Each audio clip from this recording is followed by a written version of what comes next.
నమస్తే, welcome to జనం వెలుగు.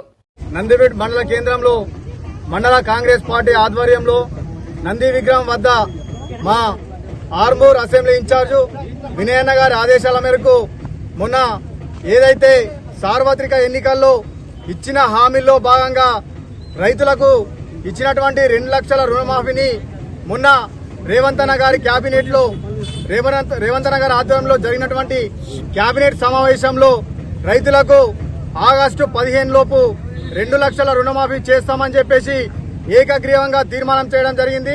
దానికి సంబరపడి తెలంగాణ రాష్ట్రంలోని ప్రతి గ్రామంలోని రైతులంతా ఒక పండగ వాతావరణం నెలకొంది. ఎందుకంటే గత 10 సంవత్సరాల నుంచి రైతులకు రుణమాఫీ జరగలేదు. కావున కాంగ్రెస్ పార్టీ అధికారంలోకి రాగానే ఇచ్చిన మాట తప్పకుండా మన సీఎం రేవంత్ అన్న గారు ఈ రోజు ఒకే దఫాగా 2 లక్షల రుణమాఫీ చేస్తా అని చెప్పేసి మొన్న కేబినెట్ లో నిర్ణయించడం జరిగింది. కావున ఈ రోజు రైతులందరికీ నాట్లు మొదలయ్యాయి. పంటలు విత్తనాలు వేయడం చాలైంది.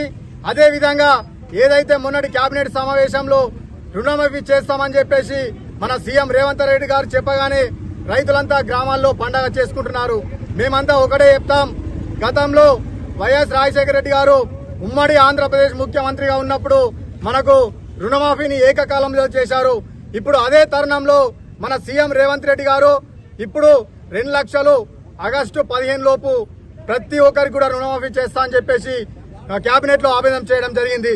మేమంతా చెప్తా ఉన్నాం, ఖచ్చితంగా కాంగ్రెస్ పార్టీ ఇచ్చిన హామీలను ఒకటి నెరవేర్స్తా పోతుంది. ఖచ్చితంగా రానున్న కాలంలో రైతులకు మంచి రోజులు వచ్చినాయి. ఈ 5 సంవత్సరాలు ఒక పండగ వాతావరణం ఉంటుందని చెప్పేసి కోరుకుంటూ, అదే విధంగా రానున్న రోజుల్లో కూడా రైతు భరోసా ఇంకా రైతులకు అందే ప్రతిఫలాలన్నీ కూడా అందుతాయని చెప్పేసి కోరుకుంటూ ఈ అవకాశాన్ని రైతులంతా సద్వినియోగం చేసుకుని వారి యొక్క జీవన అభివృద్ధికి దోహదపడుతుందని చెప్పేసి కోరుకుంటూ మండల కాంగ్రెస్ పార్టీ తరఫున ప్రత్యేక సీఎం గారికి ప్రత్యేక అభినందనలు తెలుపుతూ కోరుతున్నాము.